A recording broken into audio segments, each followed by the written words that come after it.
5வது அதிகாரம் 1-2 வசனங்களை பார்க்கும்போது இவ்விதமாய் நாம் விசுவாசத்தினாலே நீதிமான்கள் ஆக்கப்பட்டிருக்கிறபடியால் நம்முடைய கர்த்தராகிய இயேசு கிறிஸ்து மூலமாய் தேவனிடத்தில் சமாதானம் பெற்றிருக்கிறோம்.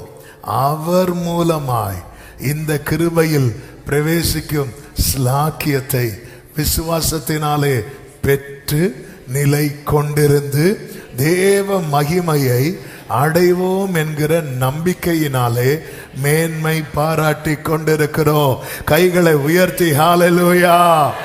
ஆமென். நாம் இழந்த மகிமை, ஏதேனிலே பாவத்தினாலே இழந்த மகிமை அவர் மூலமாய், இயேசு மூலமாய் மறுபடியும் அந்த மகிமை அடைவோம் என்கிற நம்பிக்கையினாலே. எனவேதான் இந்த கிருபையில ஒருத்தன் என்டர் ஆயிட்டானா அவன் நிலை கொண்டு இருக்கணும். அவன் இனி கால் போன போக்கிலும் மனம் போன போக்கிலும் நடக்கக்கூடாது. அதுதான் ரட்சிக்கப்பட்டுட்டோமே, இனி எப்படி வாழ்ந்தாலும் அப்படி கிடையாது. வேதத்தில் ஒவ்வொரு வார்த்தையும் கவனிக்கணும். விசுவாசத்தினாலே பெற்றோம். இயேசு என் பாவத்துக்காக மரித்தார், என் பாவத்துக்கான தண்டனை அவர் சிலுவையிலே சுமந்து தீர்த்து விட்டார். இதை நான் விசுவாசித்து அறிக்கை செய்யும் போதே எனக்குள்ளே மீட்பு வருகிறது, எனக்குள்ளே ரட்சிப்பு வருகிறது. ரட்சிப்பு வந்தால் மட்டும் போதாது, அதிலே நிலை கொண்டிருந்து என்ற ஒரு வார்த்தை இங்கு சொல்லப்பட்டிருக்கிறது. நான் இனி அதுல நிக்கணும், அதுல உறுதியா இருக்கணும். அதுல உறுதியா இருந்தால் வேதம் என்ன சொல்லுகிறது? முடிவு பரியந்தம் நிலை நிற்பவனே ரட்சிக்கப்படுவான். ஏதோ ஞாயிற்றுக்கிழமை வந்தோம், ஆண்டவருடைய அன்பை கேட்டோம், உடைஞ்சோம், அழுதோம், அப்பத்தையும் ரசத்தையும் சாப்பிட்டோம், போனோம், இனி நம்ம இஷ்டத்துக்கு அப்படி கிடையாது. ஒரு தேவ பிள்ளை எப்பொழுதுமே எந்த மைண்ட் செட்ல தான் வாழணும்னா, பின்னானவைகளை மறந்து முன்னானவைகளை நோக்கி. இதுதான் முன்னானவைகளை வேண்டாம், நஷ்டம் என்று எண்ணப்பட்டது தான், வேண்டான்னு விட்டது வேண்டாம் தான். இந்த ஒரு நிலைதான் நிலை கொண்டு இருக்கிறது. இதுல உறுதியா இருக்க பழகணும். இதுக்கு பின்னாக இருக்கிற தியாகத்தை நினைக்கணும். ஆமேன். ஏன்னா நம்ம இந்த தியாகத்தை நினைக்கிறது இல்லை. இந்த லென்ட் டேஸ் வரும் தெரியுமா, அந்த டைம் நினைப்போம். அந்த டைம் நினைச்சு நிறைய காரியத்தை வேண்டான்னு வைப்போம். ஏன் 40 நாளோட முடிக்கிறோம், அடுத்து ஒரு 40 நாள் கூட நினைச்சா இன்னும் நல்லா இருக்கலாமே, நம்ம நினைக்க மாட்டோம். கர்த்தருக்கு மகிமை. ஒவ்வொரு நாளும் நினைக்கணும், இதை நினைவு கூறணும். அவர் ஒரு செகண்ட் அவர் வலி ஜாஸ்தியாகி அந்த ஒரு செகண்ட் மட்டும் அவர் என்னை மறந்திருப்பார் என்றால், அவன் எனக்கு அந்த ரட்சிப்பு கிடைக்காமல் போயிருந்திருக்கும். அவருடைய விழாவில் அந்த காயம் ஏற்படாமல் இருந்திருந்தால் ஆமே நான் அவருடையவனாய் மாற்றப்பட்டிருப்பானா என்று எனக்கு தெரியாது. தேவன் அனுமதிக்கிற ஒவ்வொன்றுக்கு பின்னாக எனக்கான நன்மைதான் இருக்கிறது. சிலுவையில் இயேசு பட்ட அத்தனை பாடுகளுக்கு பின்னாக எனக்கான நன்மை மட்டுமே இருக்கிறது என்று சொல்லுகிற தேவ பிள்ளை. அவர் கைவிடப்பட்டார், நானும் நீங்களும் கைவிடப்படக்கூடாது என்பதற்காக. 3வது, அவர் கல்லெறியப்பட்டார். யூத முறைமையின்படி ஒருத்தங்களை நிர்மூலமாக்கணும்னு நினைச்சிட்டாங்கன்னா, அவங்க சட்டத்தின்படி என்ன பைபிள்ல இருக்கிறது, ஆமென், அவங்க என்ன பண்ணுவாங்கன்னா, ஒன்று உயரமான இடத்திலிருந்து அவங்கள என்ன செய்வாங்க தெரியுமா, கீழே தள்ளி விடுவாங்க. இல்லைன்னா என்ன பண்ணுவாங்க, கல்லெடு. இது ரெண்டையும் யூதர்கள் யாருக்கு செய்ய ட்ரை பண்ணாங்க தெரியுமா, இயேசுவுக்கு செய்ய ட்ரை பண்ணாங்க. அதன் அர்த்தம் என்ன, ஒருத்தங்க மேல கல்ல போடுறாங்க அப்படின்னாலே அவங்கள வேறற்று போக பண்ணுவதற்கு. ஆமென். இயேசுவை சாரிபாத் விதவையும் நாகமானையும் 2 புறஜாதிகளை அவர் பிரீச்சிங்ல உள்ள கொண்டு வரார். எத்தனை பேர் இருந்தோம், எதுக்கு கொண்டு வர்றாருன்னா, ஆமே ரட்சகர் அனுப்பப்பட்டது, மேசியா அனுப்பப்பட்டது 4 சுவருக்குள்ள இருக்கிற யூதர்களை உங்களுக்கு மட்டுமல்ல, ஆமேன், சகல ஜனங்களுக்கும். இது அவர் கொண்டு வரார். அந்த பேரியரை உடைக்கிறார், அந்த தடையை உடைக்கிறார். அந்த தடையில பார்டர்ல கை வச்சார் பாருங்க, பாரம்பரியத்தில் கை வச்சார் பாருங்க. ஜனங்களுக்கு கோபம் வந்துட்டு அவங்க என்ன சொல்றாங்க, இவர் பிரமாணத்தை மீறிட்டாரு. உடனே ஆலயத்திலிருந்து அவரை எங்க கொண்டு போறாங்க, உயரமான இடத்துல கொண்டு போய் தள்ளிவிட போறாங்க. அவர் மறைந்து போகிறார், அவர் அங்கிருந்து போகிறார். அதன் பிறகு கர்த்தருக்கு மகிமை உண்டாவதாக, அதன் பிறகு ஒரு கட்டத்தில் அவரை கல்லெறி எடுக்கிறாங்க.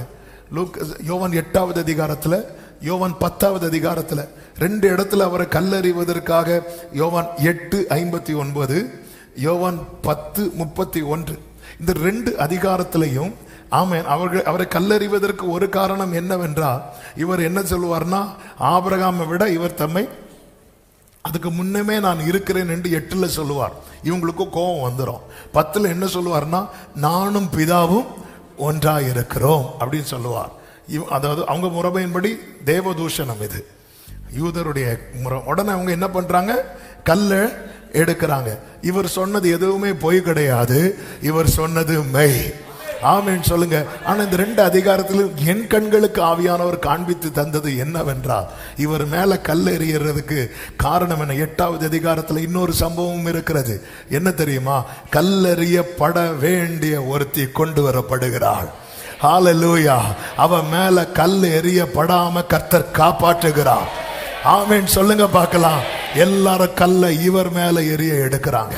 10வது அதிகாரத்துல அவர் ஒரு வார்த்தை அடிப்பார். என்ன சொல்லுவார் தெரியுமா? இந்த தொழுவத்தில் அல்லாத வேறே ஆடுகள். ஹல்லேலூயா. இன்னைக்கு தமக்கு சொந்தமானதிலே அவர் வந்தும் சொந்தமானவர்கள் அவரை ஏற்றுக்கொள்ளாமல் இருக்கும்படி கல்லெறிய காரணம் என்ன தெரியுமா? அவர் அந்த கேடடைய காரணம் என்ன தெரியுமா? அவரை வேறற்று போக அவர்கள் நினைத்தார்கள். ஆனால் அந்த இடத்துல தான் என் அடிகள் உறுதிப்பட்டது, என் அடிகள் உறுதிப்பட்டது, என் அடிகள் உறுதிப்பட்டது. நல்ல கைகளை தட்டி ஆமென் சொல்லுங்க பார்க்கலாம். என் அடிகள் உறுதிப்பட்டது. ஆமென். இந்த காவரிசையிலே 5 சொல்றேன், அதனாலதான் உங்க மைண்ட்ல ஈஸியா இருக்கணுங்கிறதுக்காக. ஆமென். அவர் காயப்பட்டார், கைவிடப்பட்டார், கல்லறியப்பட்டார். 4வது கள்ளர்கள் நடுவில் அறையப்பட்டார். கள்ளர்கள் நடுவில். ஆமென். ஹல்லேலூயா, ஹல்லேலூயா. ஆமென். நம்ம பாடணுமே ஒரு பாடல், சிந்தையிலே பாரங்களும் நிந்தைகளேற்றவரா தொங்குகிறார் பாதகன் போ மங்காவாள். எதற்காக? நாம இருக்க வேண்டிய இடம் அல்லவா?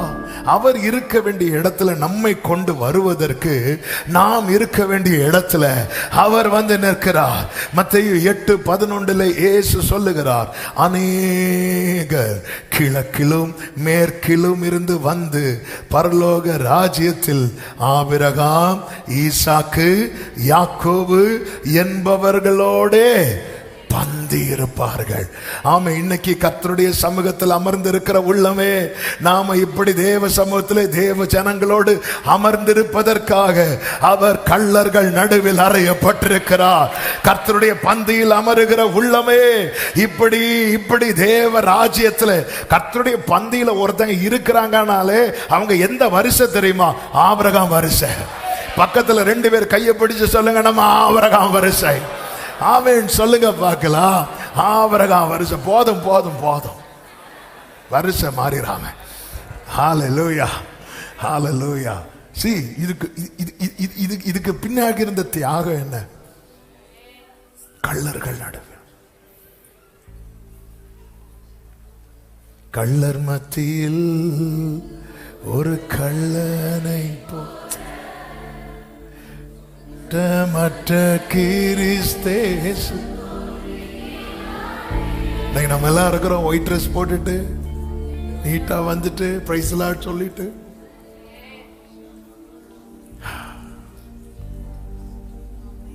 பாத்திரம் எப்படி மாறுது பாருங்க. சும்மா அந்த பாத்திரத்தை கூட இந்த பாத்திரத்தை வச்சுக்க, அப்படி கிடையாது. இதுக்கு பின்னாக இருக்கிற தியாகம். 5வதாக கல்லறையில் வைக்கப்பட்டார். அவர் யார் தெரியுமா? நீண்ட ஆயுள் உள்ளவர். அப்ப அவர் எங்க வைக்கப்படக்கூடியவர் கிடையாது, கல்லறையில் வைக்கப்படக்கூடியவர் கிடையாது. அவருக்கு நாமமே என்ன தெரியுமா? ஆதியும் பாதியும் அல்ல, ஆதியும் அந்த. அவருக்கு நாமமே என்ன தெரியுமா? இருக்கிறவராகவே இருக்கிறவர். ஆனால் நாம வைக்கப்பட வேண்டிய இடம் கல்லறை. அவரை வச்சதுனால நமக்கு ஒரு வாக்குத்தத்தம் கிடைக்கிறது. என்ன தெரியுமா? நித்திய ஜீவன், நித்திய ஜீவன், நித்திய. அதனாலதான் ரட்சிக்கப்பட்ட ஒரு தேவ பிள்ளை சொல்லுவான், மரணமே உன் கூரெங்கே, பாதாளமே உன் ஜெயம் எங்கே? கிறிஸ்து எனக்கு ஜீவன், சாவு எனக்கு. நல்ல கையை தட்டி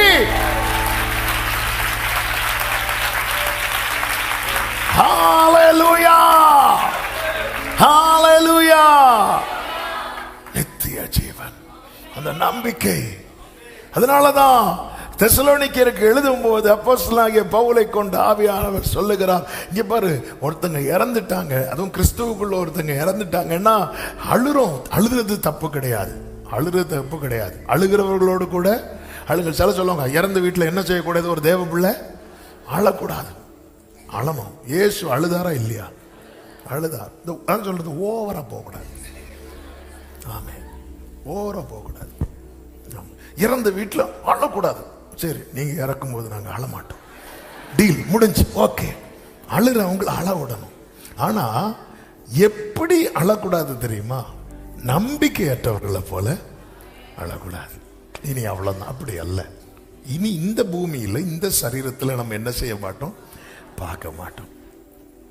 இனி நம்ம எப்படிதான் பார்க்க போறோம்? மகிமையில.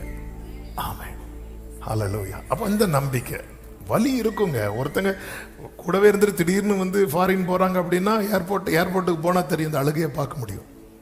அந்த அழுகை என்பது என்னன்னு, போறானே அப்படிங்கிற அழுகை இல்லை, இனி கொஞ்ச நாளைக்கு பார்க்க முடியாதுங்கிற அழுகை. ஏன்னா அந்த நம்பிக்கையை கொடுத்துட்டாரு. அதாவது அவர் வைக்கப்பட வேண்டிய இடமே கிடையாது. எது? கல்லறை. அதான் தூதன் சொல்றான், உயிரோடு இருக்கிறவரை. அவர் உயிரோடு இருக்கிறவர். நீங்க தேடவே கூடாது. நியாயப்படி தேடவே கூடாது. ஆனா உனக்காக போனார் பாத்தியா, உனக்காக போனார் பாத்தியா. எதுக்காக தெரியுமா? ஆமாம், உனக்கு சாத்தியமே இல்லாத நித்திய ஜீவனை சாத்தியமாக்க.